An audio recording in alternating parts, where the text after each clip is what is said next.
Règles, un rapport parlementaire souhaite déconstruire les tabous sur la question. 2 députés ont rendu public un rapport parlementaire traitant des règles. Il comprend notamment des propositions concrètes pour mieux informer et accompagner les femmes et lutter contre la précarité menstruelle.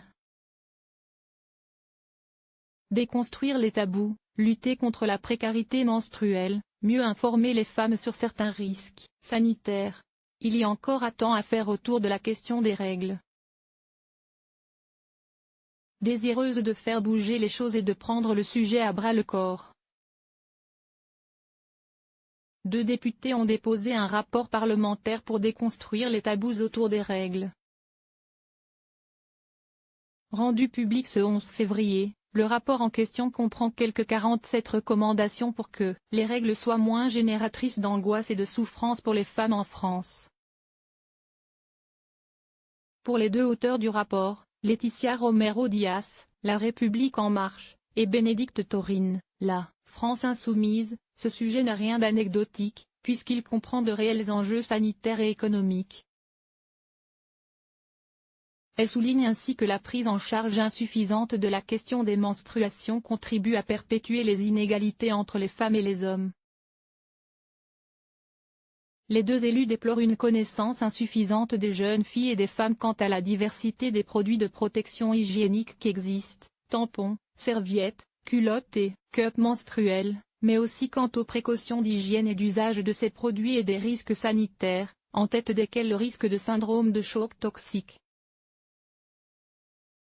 Les députés souhaitent ainsi qu'un pictogramme clair évoquant le risque de choc toxique soit apposé de façon claire et lisible sur les emballages de protection période interne, tampons, cups. Pour ce qui est de l'information, elle propose que soit systématiquement abordé le cycle menstruel dès la classe de 6e, et qu'un site internet officiel soit créé. Informer au plus tôt, c'est le mieux, dans un premier temps en décorrélant cette question de l'éducation à la UALité, a expliqué à l'AFP Laetitia Romero Diaz. Il n'est pas rare que les filles aient leurs premières règles en SPEL-CN2, alors que souvent on ne leur en parle qu'en classe de 4e, a déploré la députée, pour qui il faut en parler aussi aux garçons, qui deviendront des pères et devront pouvoir répondre aux questions de leurs filles. Les députés souhaitent en outre qu'une filière de recyclage des protections absorbantes soit développée en France.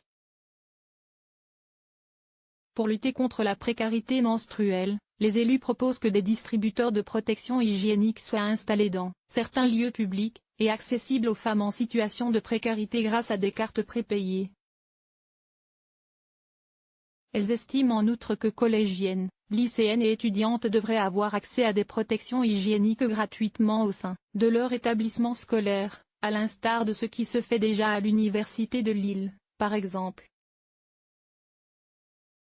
Les 2 rapporteuses recommandent enfin de renforcer la formation des médecins généralistes et gynécologues au sujet de l'endométriose, maladie chronique liée aux règles qui touche plus d'une femme sur 10 et qui peut mettre jusqu'à 7 ans pour être diagnostiquée en France.